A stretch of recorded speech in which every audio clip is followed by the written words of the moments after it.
Okay, so we are up and running. So I want to do a couple things today.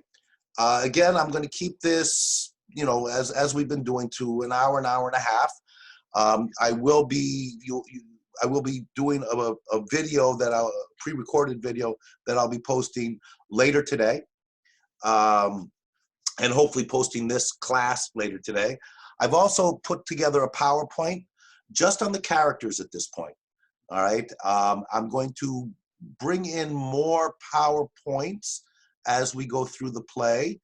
It's a little tricky with Shakespeare because, what information do I include before you've all finished the play? And if I don't do it the way I think is the best way to do it, then it could be more confusing than helpful. So we're going to take a look at the PowerPoint that I have created for today, which I'll be posting after this class. And then we will start looking at Act 2. Okay, and we'll see how far we get along with it. But keep in mind, when I do the pre-recording, I will cover much of the same ground. There'll be certain things here. But again, now I'm concerned because if I can't post this, there's only 17 of us here. And so there's a lot of students who aren't here, and I can't rely on this getting posted. So I want to make sure that everyone, you get the added advantage of being here and hearing it and taking your notes and so on. But before we get started,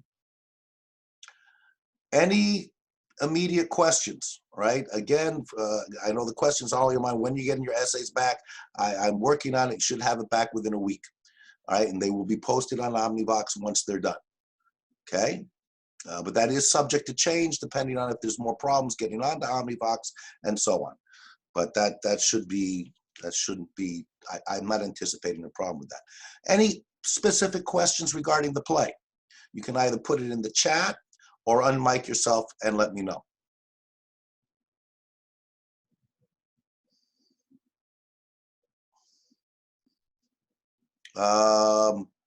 Yes, you asked on me. Remind me.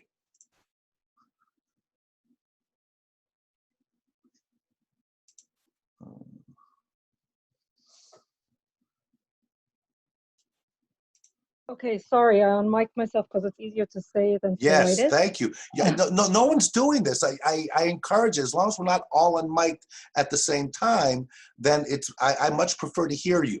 That makes me feel less alone here. And everyone can hear you. So what's the question? Let's do it. So my question is like this. If he indeed wanted to leave it up to fate, why would it change his perspective because the prince was already named the successor? Meaning to say, if he believed in faith, couldn't he have, why did this change all of a sudden? So he didn't really believe in faith. He thought it was easier just to kill one.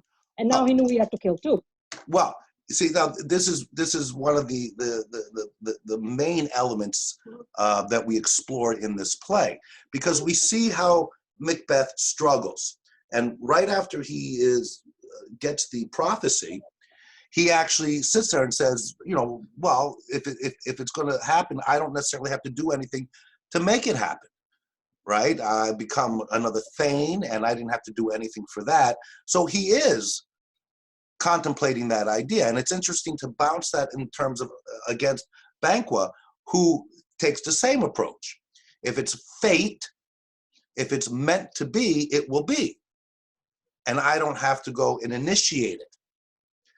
Macbeth struggles with this, and this is why we see him waffling quite a bit, because in order for him to take charge and make it happen, he has to engage in heinous crime. Regicide. He has to kill the king. But again, only because he was encouraged by his wife. Well, that's, again, one of the main points of the story, because yes, very much so. He tells her, we're not going to do this. And then we have that amazing speech of hers, where she basically shames him into doing it. This is why Lady Macbeth is one of the most,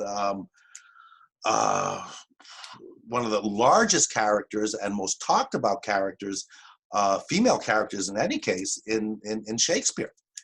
How much is it, at that stage, when she brings him back to actually committing the murder, at that stage, it seems that her ambition and her desire and her lust for power is greater than Macbeth's. Macbeth seems at that point saying, listen, if it's going to happen, it's going to happen. I'm not going to go and start killing the king, especially when we see how Duncan is portrayed. So it's not just, I mean, if he was a really evil king and a bad guy, then it would be easier to rationalize committing the crime. But on the contrary, Duncan is a loving king. He is particularly fond of Macbeth and Lady Macbeth. When he comes to their castle, he showers her with compliments. So, on all levels, this is, this idea that you're going to kill this king is perverse. But at the same time, do you think it's fair to say that Shakespeare on purpose did not put into the written text that Macbeth did not tell Lady Macbeth that Banquo's kids will be king? Otherwise, would that have changed her attitude? Would he say, let's say, kill Banquo as well? Or that has nothing to do with the plot in general? Well, in general, I mean, it's safe to say that he most likely did tell her. He tells her everything. So he revealed everything that the witches, right, the weird sisters, told him. So she is aware of that, but her immediate interest is specifically for Macbeth to become king. As to Banquo, because remember, Macbeth and Lady Macbeth don't have an heir. Okay, so that could easily logically unfold that when Macbeth is much older, being king for a long period of time, and now it's time to retire or die, then Banquo's son would come and be king. All right. I have one question about the language. Mm-hmm. Did they actually physically speak like that at that period of time? Because it almost feels like when I was learning English for the first time, this was considered like not rightly written at all. So has the language progressed? Why I wouldn't say this is an elevated language. I would say it's even like less than elevated because it doesn't make sense. Well, okay, so a couple of things with that. A lot of the diction, a lot of the words, a lot of the vocabulary, yes, this is the vocabulary of the time. The way it's written, though, and it's another way to approach, and many scholars do, the way you approach Macbeth is when it is written in verse versus when it's written in prose. So a lot of it is written in iambic pentameter. It's meant to be poetic, which does bring it up to an elevated language, right? Because it's meant to be performed.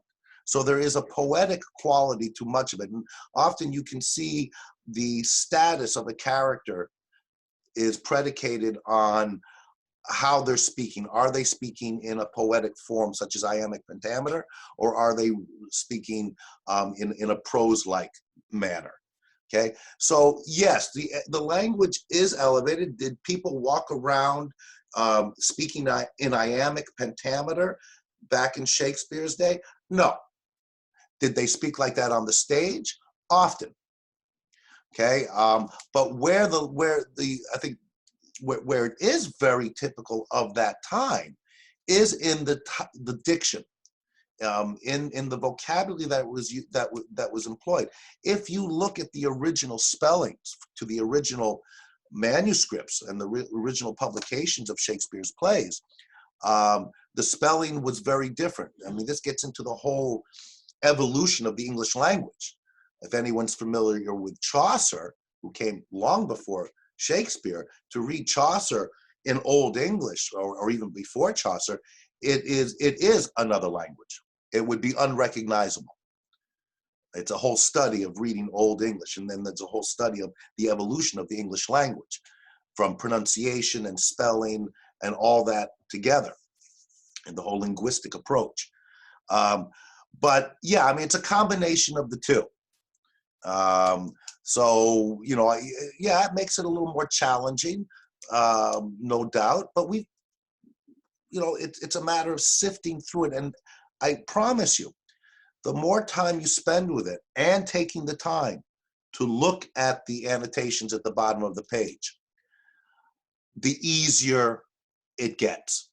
But it takes time. This is why we allocated, 5 or 6 weeks just for this play, because I know it's a much slower going. But I think what you'll find is, especially those of you who haven't gotten to Act 3, 4, and 5, that when you get there, you may not even realize it, but you'll be reading faster because you're becoming more familiar with the language and the flow of how things are explained.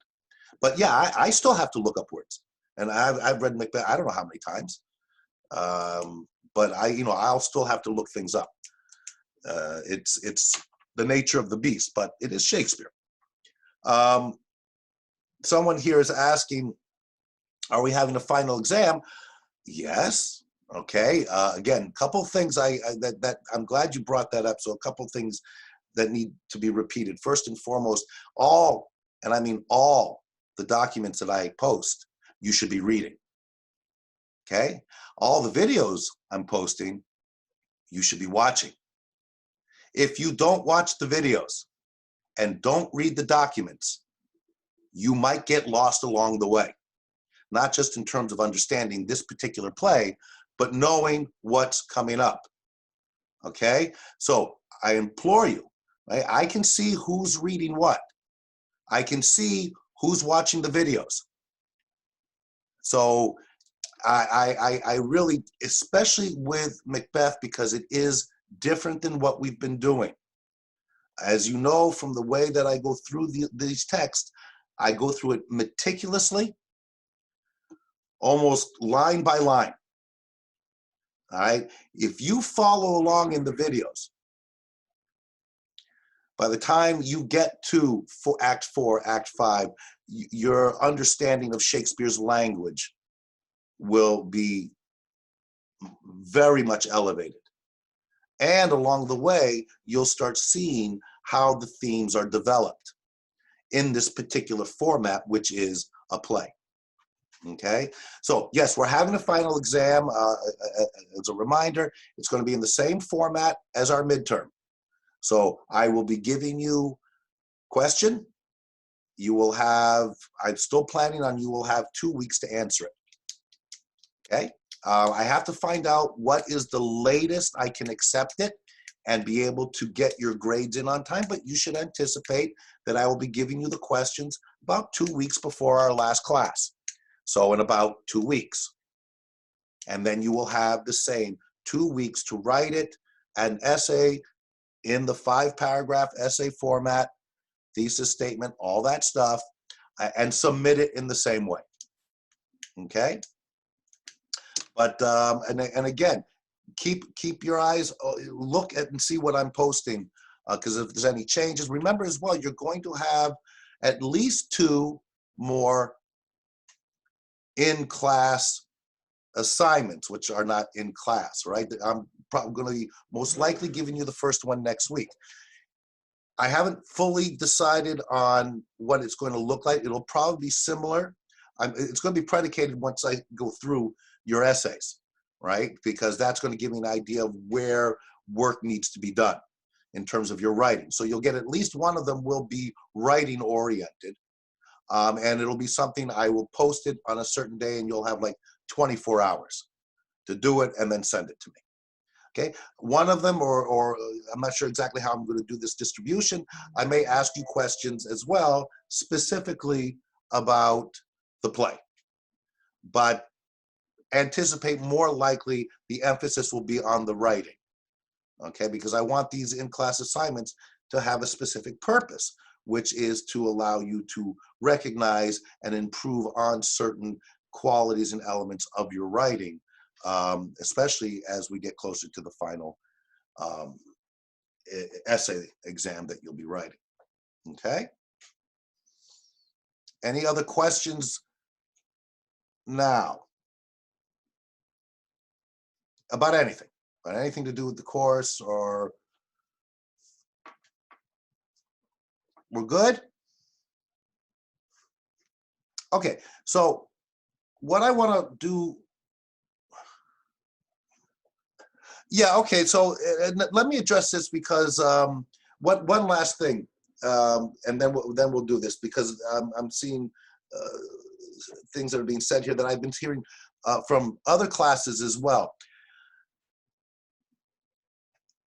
I look, and this is a bit repetitive, I've told you this before, what I always look for, and it's usually obviously a very different environment, but what I'm looking for is always progress. So, you know, having difficulties and struggling with this midterm, yeah, I mean, if it was easy and no problem, well, you know, that's not what we're here for. Okay, I take into account a number of different things. I take into account that this is 101. Okay, it's not 103. I take into account you may not have had as much instructions on the specifics of a 5-paragraph essay. I would argue you should have, everyone should have, but I also know because this is your first English course at CEGEP. So I take all that into account. Remember the three things I look at when I mark your papers, okay? I look at the content, okay? The content means, did you read the story? Did you understand the story? Are you able to make a logical argument? And are you capable of defending and substantiating the claims that you made with evidence from the text? This is all clearly mapped out in the Essay Essentials document that I sent you. And we've also talked about this back when we were in class, okay? So I look at the content, I look at the structure, again, clearly mapped out in the documents that I've posted on Omnivox and that we have discussed at length in class, 5-paragraph structure, okay? Where I look for transition, I look for topic sentences and things like that.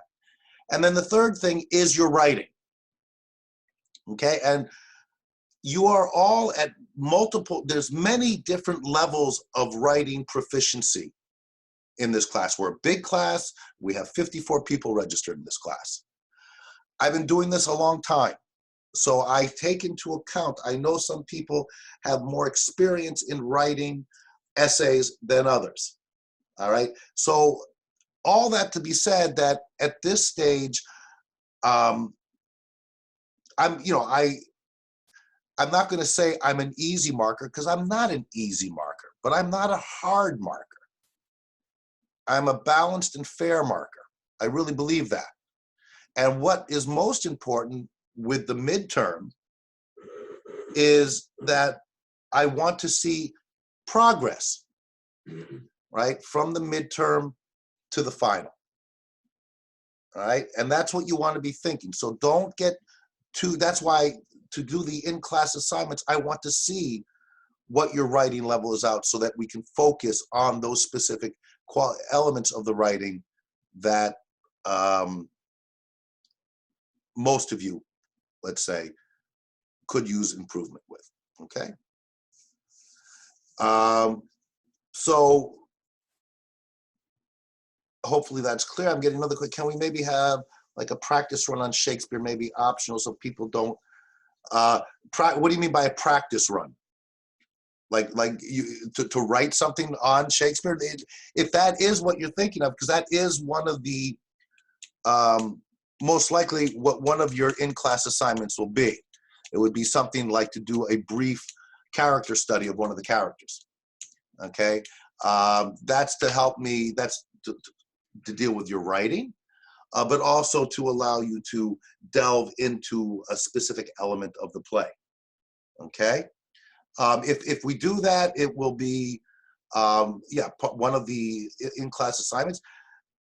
I'll remind you, and this was true of the midterm, and this will be true of your final. And I cannot, and some of you did this, and I encourage you all to do this. Send me outlines. Send me before you do your final draft, send me a draft and I will comment on it. I'm not going to change it for you. I'm not going to write it for you, but I will comment in such a way as to tell you this is where you should probably do a little more work. This paragraph isn't very clear. Things like that. And I encourage that in all my classes, and I always do. Okay, I'm also reminding you that as we get there, if you want to arrange a one-on-one Zoom meeting, and I've been doing that with a number of students. We just have to coordinate and find a time when we can both do it. Okay, so take advantage of these things if you're concerned. All right, we have time. We've got another 4 weeks. Okay, we good for now? Okay, again, I know, oh, the other thing that I wanted to say that I do take account of, okay, and maybe the biggest thing right now is our situation. Okay, this is obviously not the ideal situation for us to be doing this class. You all have come to know me well enough to know how I teach. This is not how I teach.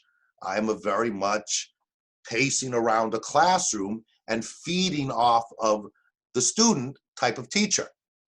I mean, just doing PowerPoints takes me forever. I'm just not accustomed to it. It's not the way, it's not my pedagogical approach to teaching. All right, and it's obviously not the best way for you guys not being in a class. I take that into account. It's one of the reasons why I'm giving you 2 weeks to write the essays. All right, to try to facilitate this really bizarre situation we're all in. Okay, so again, I encourage you, contact me if you're having issues of any kind. Let me know, and I will take it into account and work with you diligently to facilitate this to the best of our ability so that we can get as much out of it as we can. Okay? Good? Okay, so again, what I want to start off with is taking a look at the PowerPoint I put together, and then we'll look at the first scene or two of Act 2. All right, and then I'll be doing a where is it? And then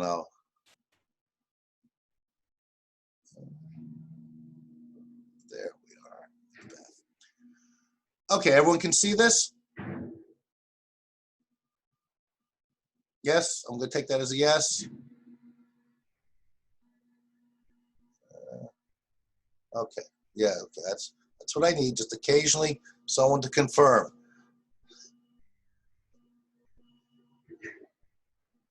Okay. All right, so this is, I'm just going to go through this briefly because you can all read it yourself. But when it's the characters. I haven't done the PowerPoint on the themes yet. That'll be coming over the next week. I want you to get a little further into the text itself. But characters, we'll go through briefly. Macbeth, again, important here, and I'll just try to emphasize the things that I think are most important. Remember, this is taking place in Scotland, okay? There's much that will come into play later on in the play, and things that I will be talking about that will talk to you about the relevance of it that it takes place in Scotland. Here, okay, initial impression of a brave and capable. This is, remember, our initial impression. Why is that important? Always, especially we do this with our short stories, but this covers for the most part, a much broader time span than the short stories tend to do. Again, we're acclimatizing ourselves to a very different form of writing in this play. So initial impression, yes, you want to look at the initial impression of all the characters we encounter, because a big part of Shakespeare, theater, drama in general, as well as longer short stories and novels, is character development. how does a character grow or not grow, change, want to be, what was the character like at the beginning? What was the character like at the end? Okay, it holds very true when it comes to this particular play. Think of Lady Macbeth. What's she like at the beginning? What's she going to be like at the end? I'm not going to get into it too much yet because I think most of you probably haven't gotten to the end. But, sorry? Like how Macbeth changed at the first story. He didn't want to kill the king. Then he changed. He wanted to kill the king for the crown, for having the crown. Well, yeah, I mean, very much. I mean, when we first meet Macbeth, all we know before we even see him on stage, he's a brave and capable warrior. We're told this, right? He saves the day in the battles that are being discussed by the king and his nobles. And then we see the character change, and where we first get an impression of this, of course, is when he is hearing the weird sisters or the witches prophesize. And again, it's more of a struggle for us in that we don't have that omniscient narrator to tell us what Macbeth is thinking or how he may be acting. We have to glean that from the dialogue, and that's why I mentioned to you it's so important to look at those asides. Whenever you see that he's speaking in an aside, that means he's not speaking to anyone on stage. He's basically speaking to himself, or more importantly, he's speaking to us, and what we're getting is his or her thoughts. And that's how we have a better understanding of how they're reacting to, for instance, if we were in a short story environment, we would have the narrator telling us, oh, when Macbeth heard the witches, he started to get very excited at the prospect that this could be true, that he started thinking how great it would be if he were to be king, because deep down inside, he's been harboring a great ambition since he was 5 years old, et cetera, et cetera, et cetera. We don't have that. We don't have that narrator. So we have to glean what he's actually going through what he says and what we're told he does by the other characters. All right, and sometimes it's very subtle and hard to see. All right, that's one of the reasons I go through the text in such detail, where you'll see something is said that you may just go over without realizing that it's, in a sense, the dialogue can serve as a stage direction. And we'll see that in the first scene of Act 2, during the dagger soliloquy that Macbeth goes through, all right? So again, you want to be attentive to every shift and change, especially in our main characters. But you can look at it in the minor characters as well. In this case, we're looking mainly at Macbeth and Lady Macbeth. But it's really about Macbeth, and we know that to a large extent because of the title, right? It is about Macbeth, right?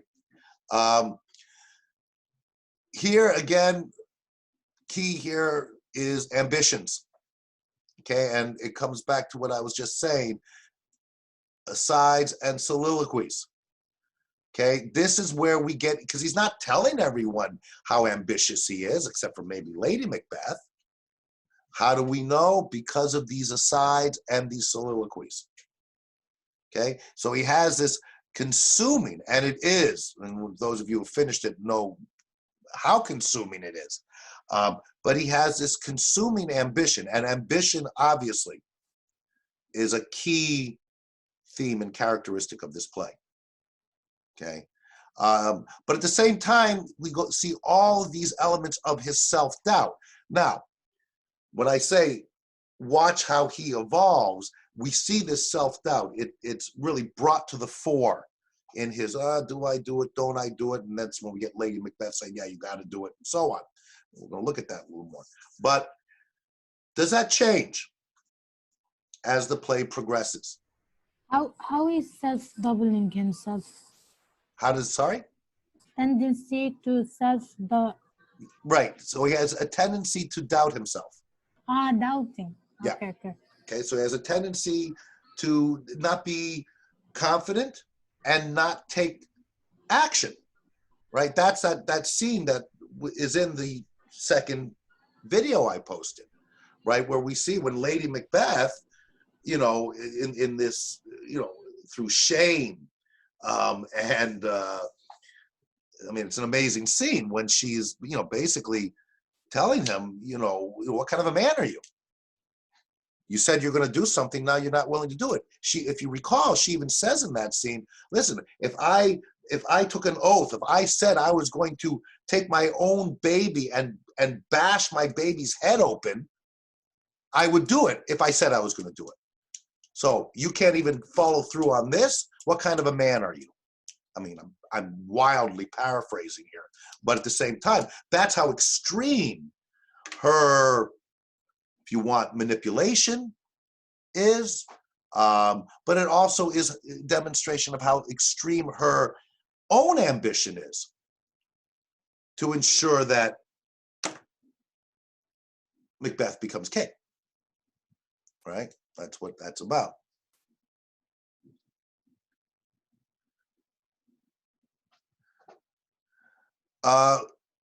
Well, again, I think, okay, I have a question here. Why do you view him as doubting himself? Well, we see a number of scenes where he says, should I or shouldn't I? All right, maybe it would work, maybe it wouldn't. I mean, that in essence is the definition of doubt. I'm not sure this is the best way for me to proceed. I said I'm going to do it, and then I changed my mind. Okay, he goes back and forth a number of times. So if you're not picking up on all of them, be attentive. Okay, and then he comes to that big moment when Lady Macbeth pushes him. But even after that, he has doubts, and we're going to see even more doubts occur in the immediacy surrounding the murder of Duncan. Okay.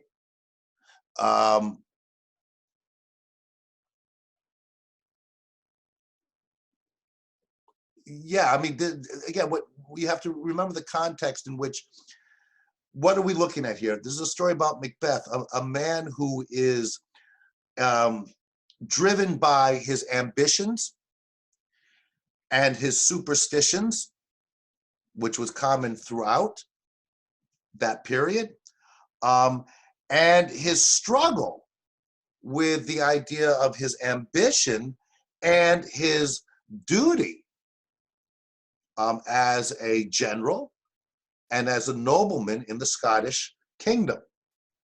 Okay, a lot of this kinds of duality, and this is what we're seeing, this is what is so representative in the way Macbeth struggles with this. We remember we see it with when we were talking about the witches. Hold on. Let's jump and we can come back to this, but let's address these things. Hold on.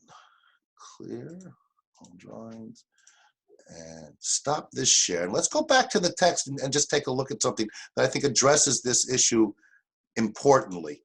And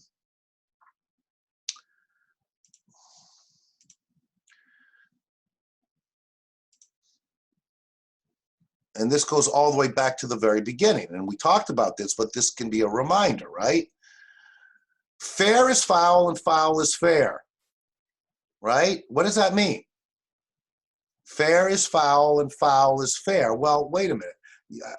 No, fair is not foul. Fair is the opposite of foul. And foul is not fair, and so on. We see this kind of contradictions. Up is down, down is up. What do I do? What should be done? What is constant, and we're introduced to it right at the beginning. Okay, remember the first time when Macbeth enter Macbeth and Banquo here when they meet the witches, and the first thing Macbeth, so foul and fair a day I have not seen. It's about these contradictory elements in life that we struggle with. We struggle to understand, and it impacts us in terms of how we behave.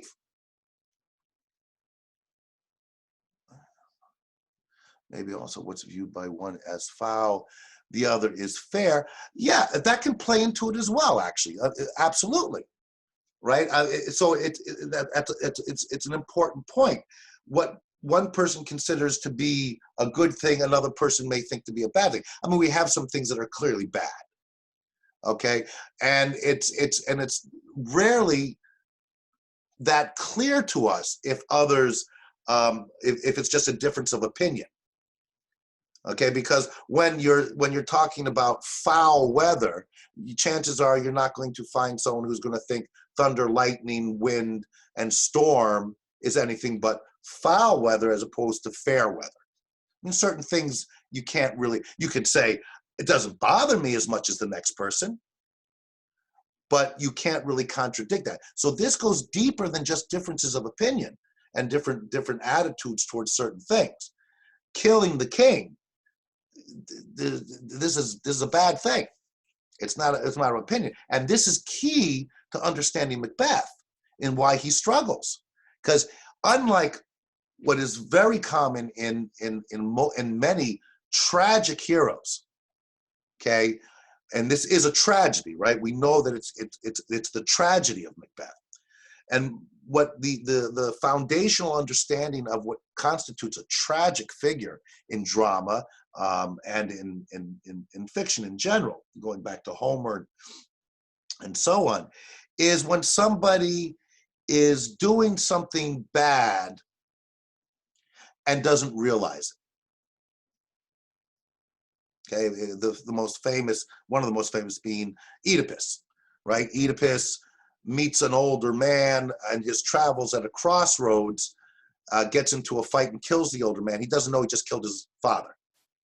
Okay, it's a tragedy because he killed his father, but he didn't realize he was killing his father. Okay, now with Macbeth, he knows what he's doing.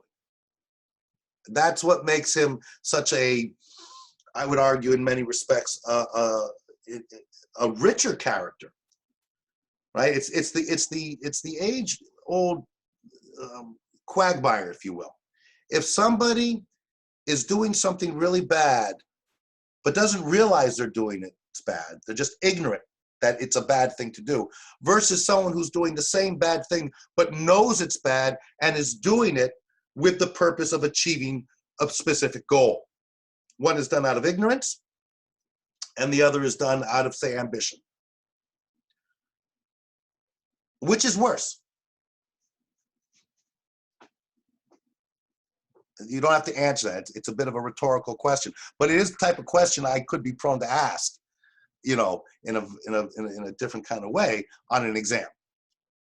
Which could be conceived of as worse? Is it at least the person who's doing it, knowing what they're doing, has awareness, and they just may be a really bad person, but at least they're fully aware. The other one may not be a bad person, but to be ignorant of something that is seemingly that obvious. Right? I mean, I'm a little off track here, but it does lend itself to elements of this play. Because Macbeth, even though many arguments, much has been written on the influence that Lady Macbeth has on him, and certainly in the scenes. Again, this is for those of you who have seen and watched the second video I posted, because I know not many of you had. You really should. This is where you see her influence, her manipulative powers over Macbeth at that point is intense. And when you're looking at the play at that moment, the sense one gets is, I would argue very much that, you know, Macbeth is saying, no, I'm not going to do it. It's wrong. And if I am destined to be king, then I shouldn't have to do anything. It means it's going to happen. It's fate. Okay? And if it's not fate, then it's not meant to be, and the weird sisters were wrong. The dilemma he has is he can't break away from the idea, but maybe I should help it along a little bit. And that's what he struggles with. And as we'll see, when Lady Macbeth, who doesn't seem to have any struggle with that, no, you got to do this. You got to go there. You got to be king. You got to kill that. You got to kill Duncan. You're meant to. The fate is, in Lady Macbeth's mind at that point, the fate is dependent on you taking action. You are meant, your fate is to take action to become king, as opposed to your fate is to just allow yourself to become king through other circumstances. Okay, it's a commentary on the concept of free will. Right? Are there powers that be? Predestination versus free will. And it plays on that very much. And it's important to also keep it in mind in terms, and if we have time, we'll look at it a bit today. If not, it'll be in the video that I post later, in terms of how it relates to Banquo, who's been told that his children, or one of his children, will be king. But does he then go out of his way to make that happen? Does he take control, or does he let the powers that be do it? Can everyone still hear me? Okay, sorry, because my screen, okay, good. Yeah, that thumbs up thing, that's all I need, at least from one of you when I asked that, okay? Or on the chat, thank you. So it is, as we've discovered with the short stories that we've looked at, it's complex. All right, and it's an interesting approach if you're coming at it with wanting to find some absolutes, because that's going to really push you to looking even closer and closer. I'm not adverse to that, but you have to, as we've discussed before, you have to be careful with it. All right, and this is a perfect case of it in terms of how layered these characters are. I want to come back, let's see how briefly, to that PowerPoint. So again, key things that you want to get out of this that I think will help you as you continue reading. And again, let me remind you, if you can reread as much of this, read it at least twice, all the better. Can't tell you how much it will help. I promise you, things will be clearer on your second, third, fourth, fifth, sixth, seventh, eighth, ninth, 10th reading. Trust me. So again, his confused thoughts, that you want to see how they unfold before, during, and after his murder of King Duncan. Key to watching his evolution. Shows the ambition, and this is what comes into play after. He struggles with the idea of guilt, right? You're going to kill your king. But of course, the guilt isn't real until he does it. Before that, it's the thought.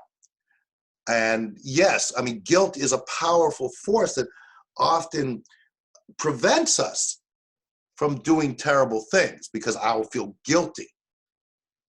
I'll feel that I've done something wrong, and that's what keeps us from doing them. But of course, if you don't do it, then you don't have to feel guilty. So the guilt has to, the full idea of guilt can only come after the act. I mean, we can get into a discussion of, at the same time, thinking it is already, you know, a sin, right? That's a whole nother discussion. But there's plenty of opportunities in these early scenes for Macbeth to not do anything that would invite any sense of guilt. He certainly, you know, there's nothing he's done until that moment other than think about it. And this part here, I don't want to get into too much, because this is what I want you to be looking at in terms of what he becomes as a result of the actions that he takes. And what does, on the same note, we'll just jump over to the next slide. And what about Lady Macbeth and what happens to her? Okay, so Lady Macbeth is, again, one of the most discussed in scholarly circles characters in Shakespeare. And I don't want to go into this too much because I do want to touch on that first scene at least before we finish. But, you know, we talked about her manipulation and how effective it is. Keep in mind as well, and you have to really try to envision this, and we'll probably come back and look at that scene again at some point after you finish the play. When we're preparing for the exam, I think would be probably a good time. Is what does it say about Macbeth that he is susceptible to Lady Macbeth's manipulations? On the one hand, it seems to be an indication of how well she manipulates, how remarkably effective her manipulation powers are. But at the same time, it tells us very much about Macbeth, that he can't resist it. So a lot of people like to put all the blame on Lady Macbeth. If it wasn't for Lady Macbeth, he would have never done these terrible things. That argument can be made. We have the evidence there to support and substantiate that argument. But at the same time, he still could have resisted. But like he is not that strong of a character. That's why he didn't resist the manipulation of his wife. Because exactly. if he is a strong character, he can resist it. And he say, no, I won't do that because it's wrong. But he wasn't that strong enough to resist her. Exactly. I mean, it's a very important point to make. So when we look at him, we say, well, he wasn't strong enough to resist her. He succumbed to her, you know, fairly obvious manipulative tactics. So it does say that he wasn't strong enough, but it also has the potential of telling us that he really does want to do this anyways. And where he could have resisted her if he really didn't want to do this. It's about agency. If he doesn't have the agency, if he's so weak that he could be manipulated, does that fit with the other elements of his character that we come to discover and that we discovered earlier? This is one of the big debates in the analysis of Macbeth. Was he so weak that Lady Macbeth was able to manipulate him, and if it hadn't been for Lady Macbeth, he would have never done these terrible things? Or, and it's probably a combination thereof, or he says he's not going to do it, but he's kind of waiting for Lady Macbeth to push him a little bit, because deep down inside, this is what he wants. And before you can answer that, I would argue, you have to see what happens after he kills Duncan in terms of Macbeth's character, and and what happens to Lady Macbeth in terms of her character. It's a fascinating interplay in terms of watching how both their characters evolve. But yes, at this stage, certainly when we see that scene, it does seem like certainly a form of weakness on the part of Macbeth, and at the same time, tremendous strength on the part of Lady Macbeth. Remember what she says in that speech. Okay, unsex me, make me a man, give me a man's strength. You have to put that in the context of the times, right, where women weren't expected to be like that. That was a man's domain. And she basically prays to have a man's strength of character to be able to do murder and to be able to impose her extraordinarily strong will on Macbeth. And of course, she can't be unsexed. She is who she is. So it does speak, I think, more of the strength of her character, or at least as much the strength of her character as the weakness of Macbeth's character. But watch what happens to both of them. But I think like she wants to be a man to have power, to have the power that Macbeth would have if he do these bad things. Yes, but it's not so much, I don't think she wants to be a man. She wants to have a man's power. She wants to have the same opportunities that a man has. Remember, in this world, still very much in our world to a large extent, but in the time of this play, you know, women had very little say in fair. They couldn't vote, they couldn't hold parliament, they had very little power. All right. So what she's asking in that unsex me is not that she wants to be literally a man. She wants to have the same opportunities that a man has. And she knows she can't. She can't.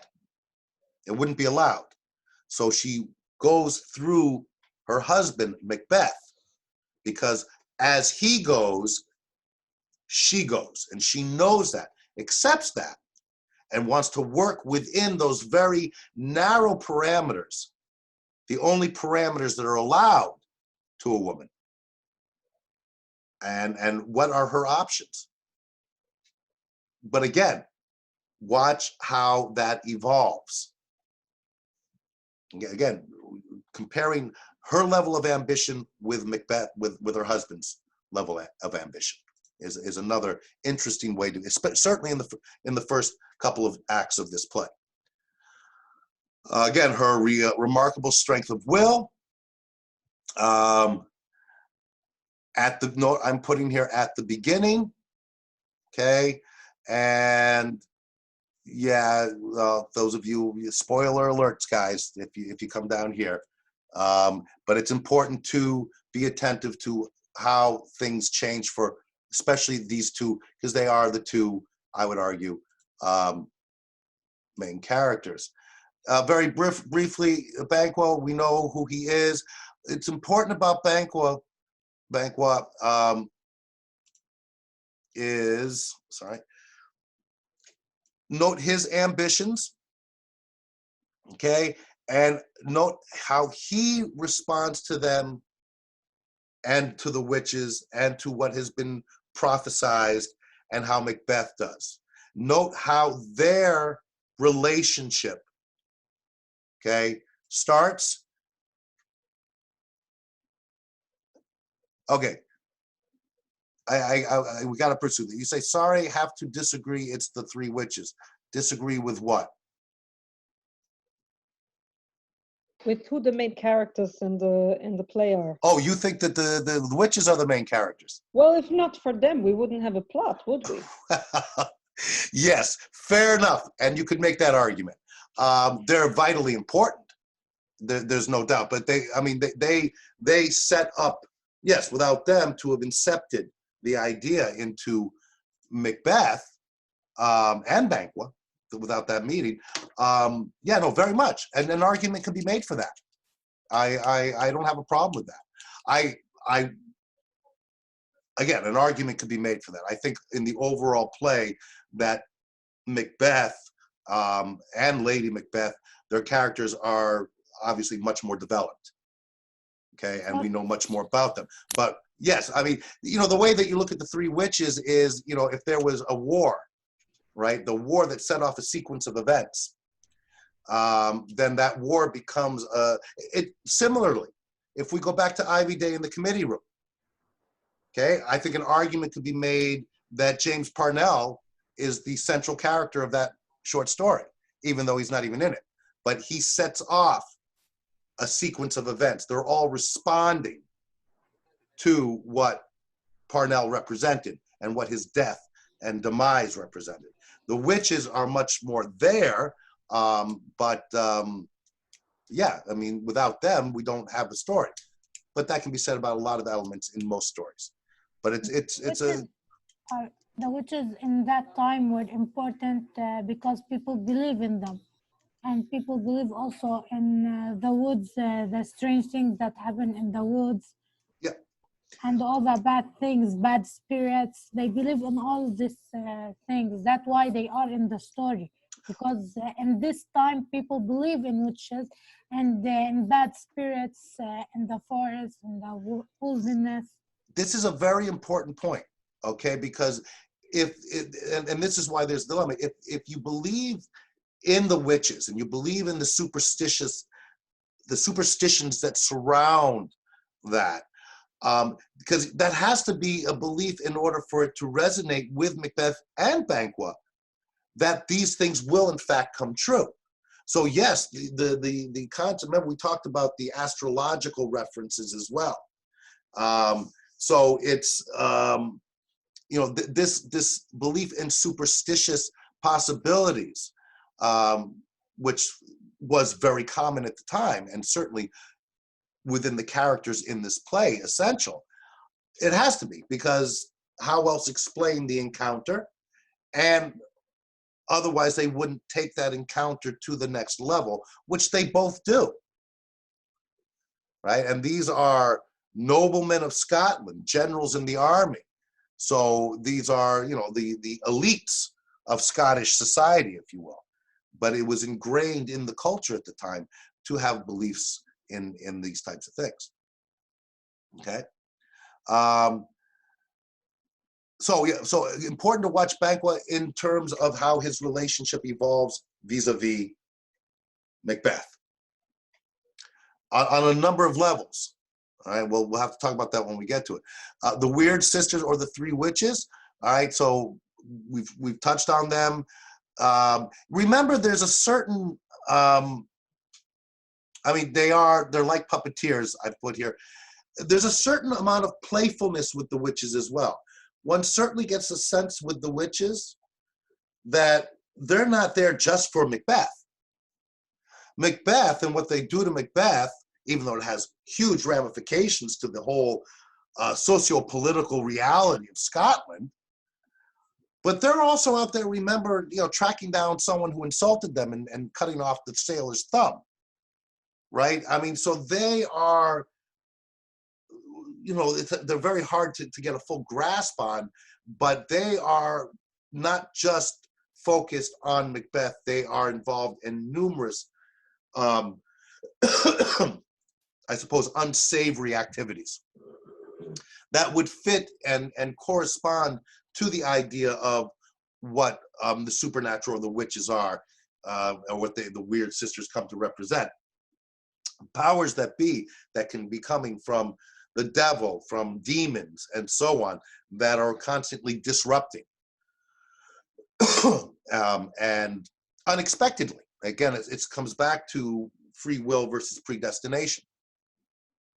You know, if they hadn't, I mean, the sisters seek out, the Weird Sisters seek them out, but where's that coming from?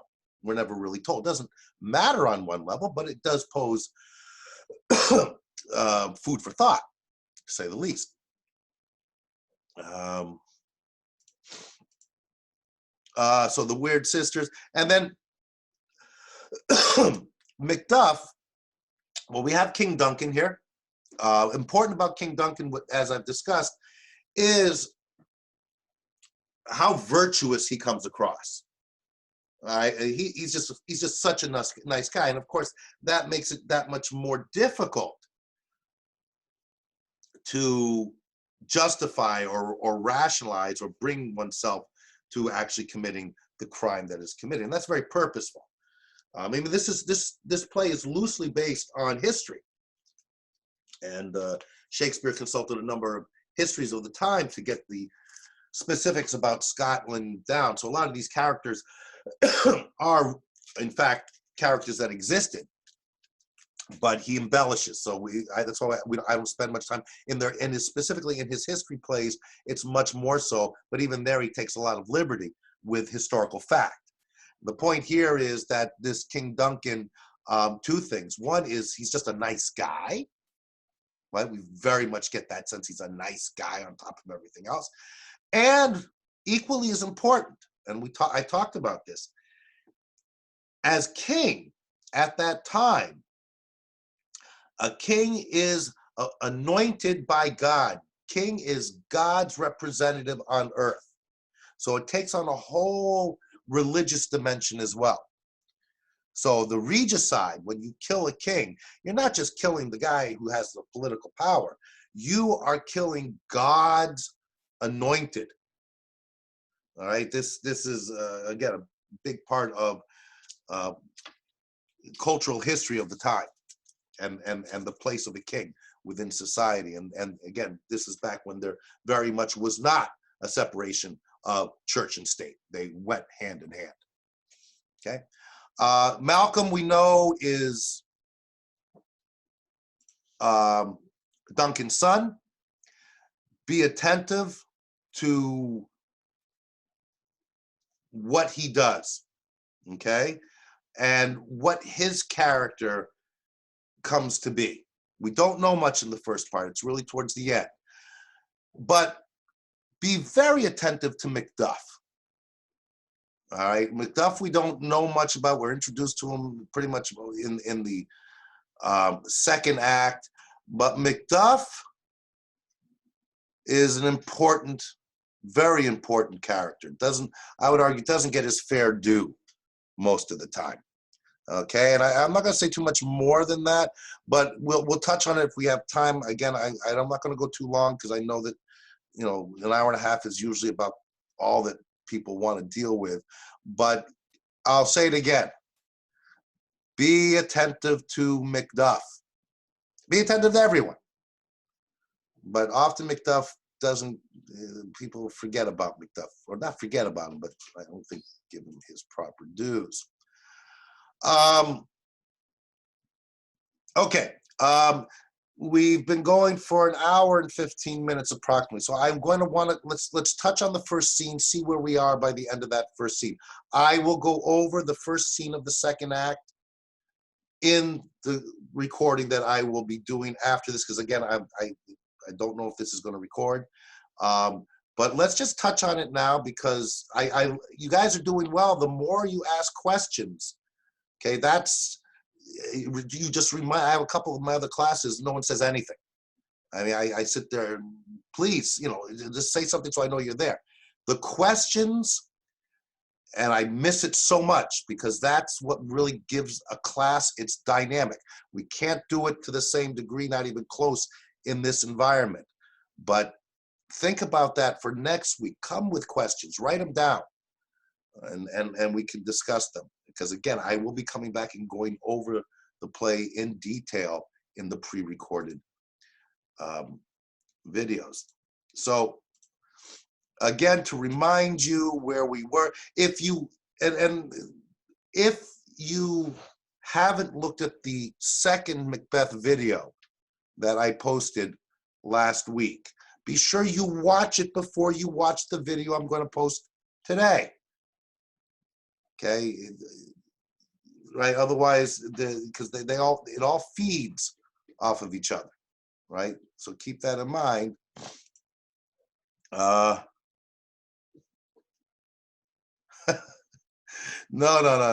I miss it so much, really. The interaction is what I miss so much about teaching. This is, again, very different for me. I mean, it's a different approach. It's still teaching. I still love it, but I just really miss the interaction with you guys so much.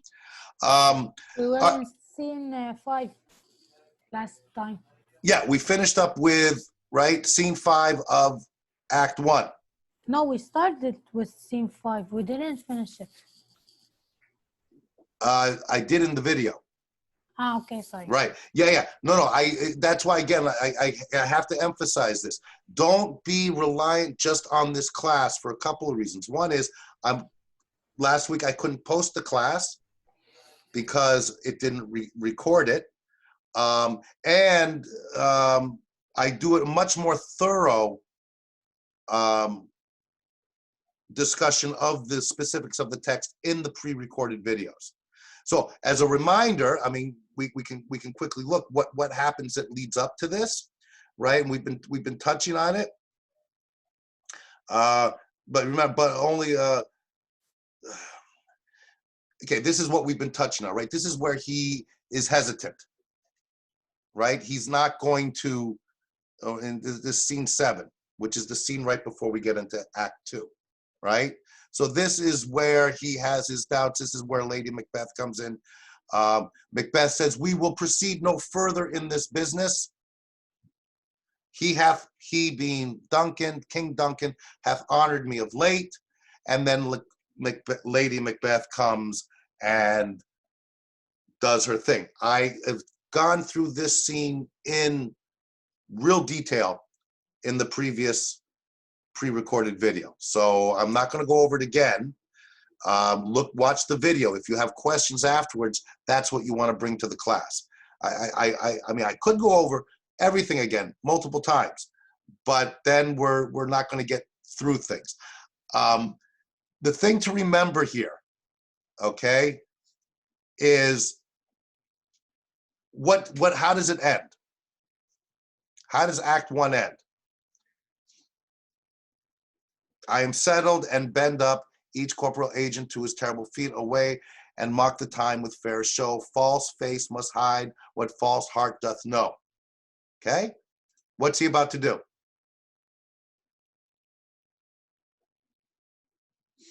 He's going to kill the king. He's going off to kill the king. Yeah. Okay? But he wants to hide, to hide it from everyone. Well, remember, and who comes up with the plan?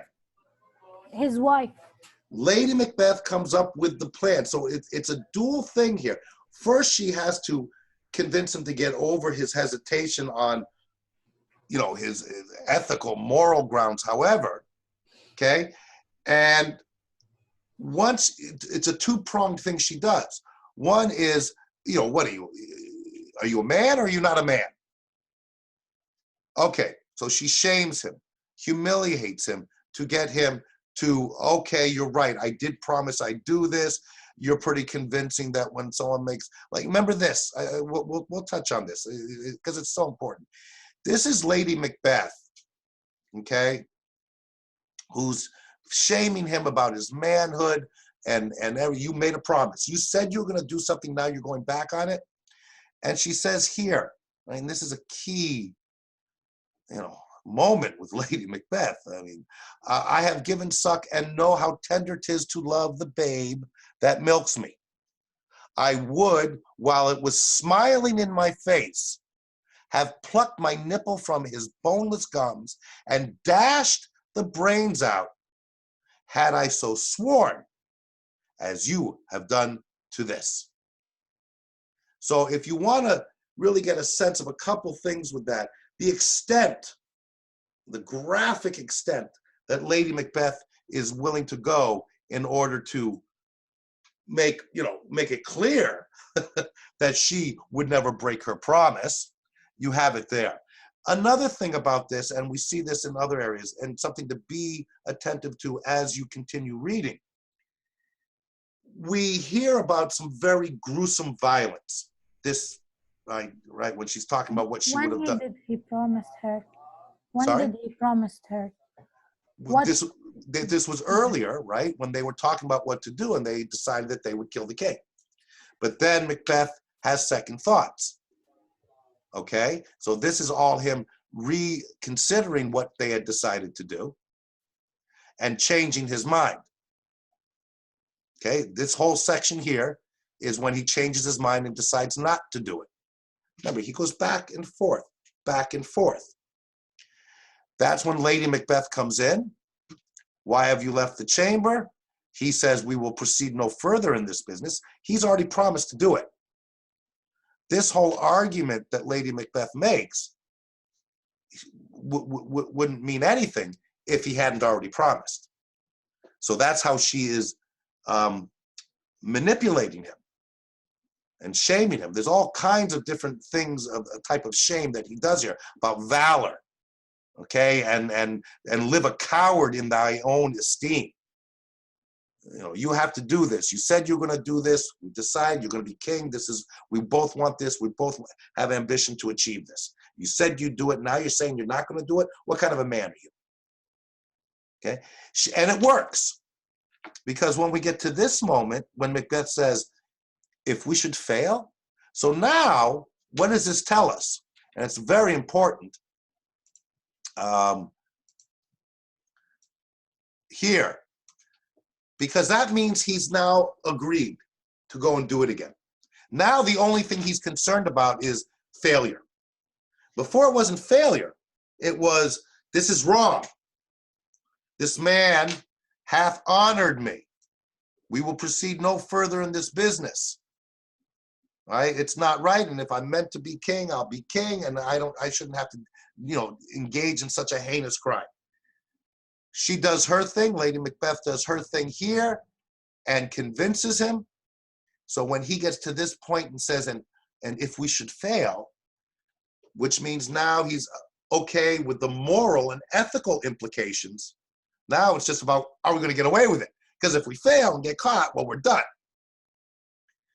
And then she explains why we won't fail. Okay? But no, if we should fail, and her response is, then we fail. But have courage. And let me explain to you how we're going to do this. And then you'll see we can't fail because it's a perfect plan. And it's Lady Macbeth that comes up with the plan. Okay? That, again, that's covered in the previous act. So we're just going to touch on this first scene. I'll come back to it. But it's an important one, first and foremost, all right, as we come into it. All right, remember, I always have told you, very important to always be attentive as to who is on the stage at all times. And it can get very busy and crowded at times. And you'll need to keep track of who's there, because then you're going to see who's hearing what. So, who's this?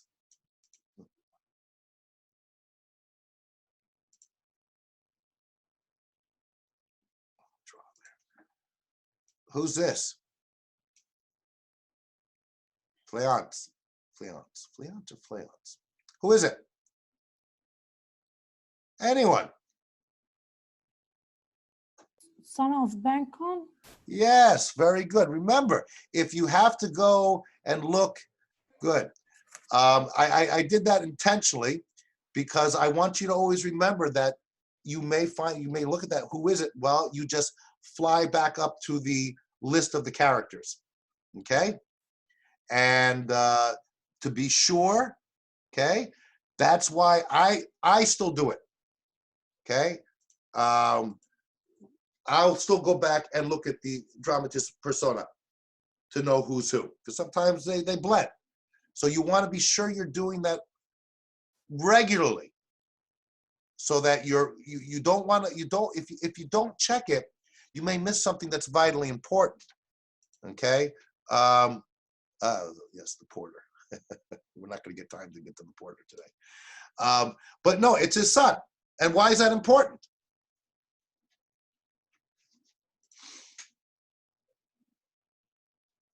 Why is Banquo's son so important to this play?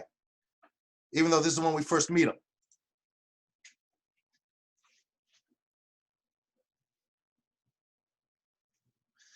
What was the prophecy? The prophecy was that, let's see if we got it. Yes, exactly. The prophecy is that Banquo's son is going to become king one day. Okay, so that is a very important character. So we see Banquo and his son, right?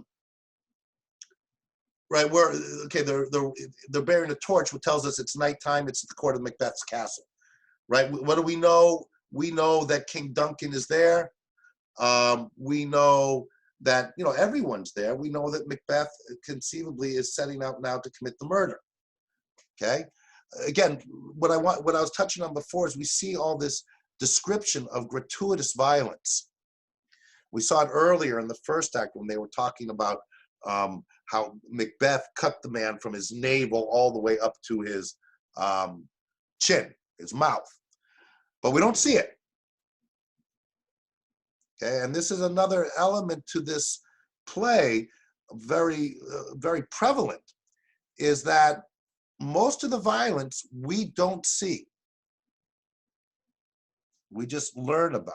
And that isn't just because some of the battle scenes are hard to stage on a stage. Plenty of Shakespeare, they show the battling. Okay, and this one is always lurking. It's not the primary element, even though it's very gratuitous. We know that from the description. We know that as well because what we're going to be introduced to in this act is the blood. And those of you who've read ahead, or those of you familiar with Macbeth, you know the significance of the blood, right? And if you don't, be attentive to references to blood, okay? So what do we have? They're here, they have a conversation. And the main thing with this is to put the two of them together so we see who Banquo's son is, okay? And what time it is. It's around midnight. A question on the porter. You're gonna have to hold on to that one, at least until I just finish this bit, and then we can talk about it when I wrap it. Okay, I don't want to jump to the porter, especially if some people don't even know who the porter is yet. Okay, and the porter, I have no doubt, many people have questions about the porter. I have questions about the porter. Maybe you can answer them for me, but hold on. Just give it a, when I finish up, we'll talk. I just want to get to this quickly here. You know, because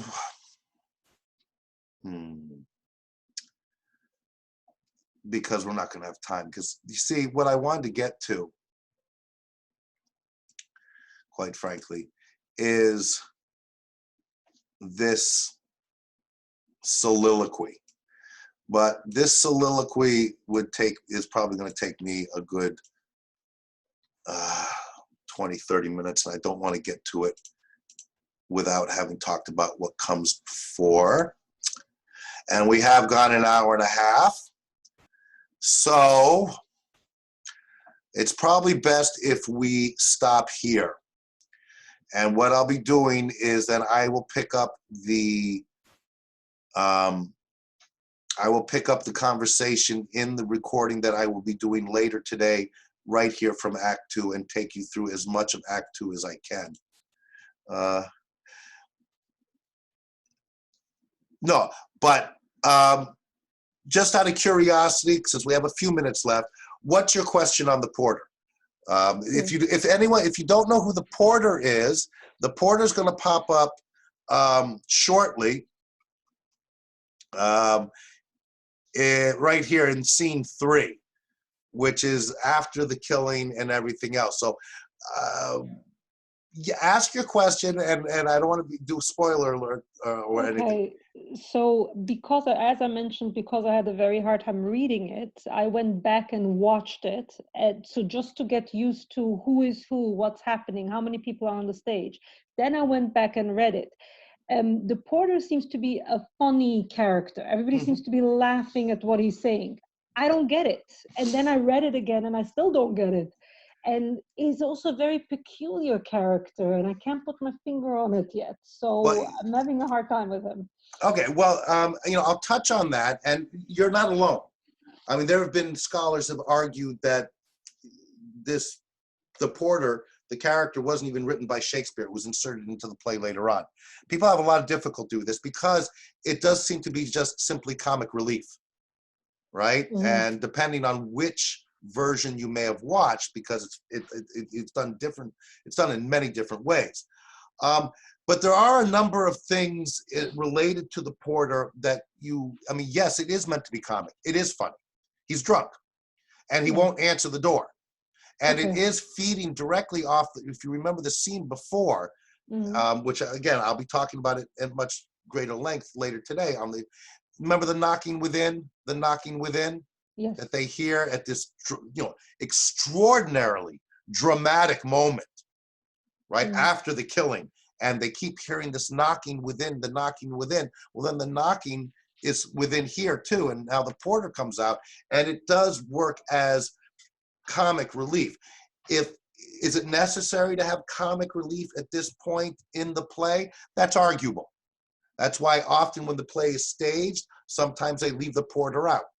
Do you think that we can argue that it's like Swan Lake was edited afterwards because Tchaikovsky had it very heavy? They added something here? Many people have made that argument about this scene. If you're asking me where I stand on it, based on my research, no, I think this is Shakespeare, and I think it's here for a very, for the comic relief, but it also deals with a number of other issues that are not necessarily comical. And that relates to the idea of equivocation, Mhm. and it deals with the references to demons and the devil. Well, because if it is Shakespeare written, as I understood it and what I understand from Shakespeare, he was a very dark person. I don't see him making jokes. Well, then you should read his comedies, because he's written about 15 extraordinarily funny comedies. Okay, I don't know. I was only exposed to the tragedies, obviously. I know, but I like the way you're thinking. That's how no, he has tremendous comic abilities, and certainly. But the reason it's important what you're saying, and it's interesting that you spotted it, is this scene, this whole thing with the porter, has been written about extensively, arguing exactly what you were just saying, that someone inserted it. Other people have said it was inserted because you needed something here for the timeline so that Macbeth can get into his pajamas and everything else for the next scene. Okay. No, I don't think so, because what I understand again from Shakespeare to what I've heard is that he was revered even in the early ages. So nobody would dare change his play. Oh, okay. So, we can have this conversation. I mean, this is a huge branch of Shakespearean scholarship. There are scholars out there who are arguing that he only wrote 1 or 2 of his plays, and that the rest are all written by others. So, I mean, it's interesting that you're picking up on that, but that is a whole nother. I've taken graduate courses on this. Okay. But it's an interesting way of approaching. We can certainly talk about it, but in this context, stick with this for now. Okay, I'll try to contain myself. Don't contain yourself. Ask the questions, and then we go from there. But please do not. I don't want anyone containing themselves. I want people to ask these questions. This is vitally important. Okay, and you're asking me this question, and others aren't participating. Anytime one of you asks a question, I promise you, for the majority of the other people, okay, it's beneficial. Because wherever your question may set me off to, and whatever then may happen in our exchanges, just like it did in the classroom, for the other students, if they're paying attention, there's so much to be gained from that. So please, always ask your questions. Always. And I'll tell you, if it's something that we would need a whole graduate class to do, then, we can wait till you get to graduate school, and then we can, or maybe I'll touch on it a little bit. Okay, so is that acceptable at this point, given what we, I mean, we've already gone longer than we usually do. And this also allows me, I was hoping to get through the first 2 scenes of Act 2, but there's no way, because this soliloquy that's coming up is really, the dagger soliloquy. Is this a dagger which I see before me? And I can't just jump into it without setting it up for this. I'm going to continue to approach this play in this way, going through it in fine detail. For many of you, it's your first exposure to Shakespeare. So the first and foremost is to get familiar with the language and understand the sequence of events. And especially when we get into a soliloquy like this, which is really layered and so on. So look for the video, and send me, by the way, a reminder as well that if you have questions while you're reading, not necessarily writing your essay, send it to me through Omnivox, and I'll do my best to answer it. All right. I mean, I love that. And there's no way you can read this without having many questions. So don't overwhelm me. But I'm always looking forward to engaging in any kind of conversation about anything that I teach, in particular Shakespeare. Okay. Are there any final questions at this point before we finish the class, so I can grab something to eat and then start on the video, which I'll be posting later? I will also be posting the PowerPoint on the characters. I will be doing more PowerPoints. Again, these PowerPoints are designed specifically to help you in certain areas, but you need to have read ahead for much of what I want to discuss. And what I think they'll be most helpful for is when we finish, and as you're preparing your final essay, you'll have these things to draw upon, since we can't do really the same kind of review class that I would have been anticipating, and just any class on Shakespeare. It's extraordinarily frustrating that we can't all be together for this journey. And this is the best we can do. Are we good? Someone give me a thumbs up. Yeah, that. All right. Excellent. All right, guys. Everyone, please stay safe. All right. Hang in there. It's just such a bizarre time in all our lives. And contact me with any questions or concerns. If this does by any chance record, I'll be posting this as well as the video. All right, that's the ideal. And in any case, we'll be back here for next Monday. All right, everyone. Bye for now.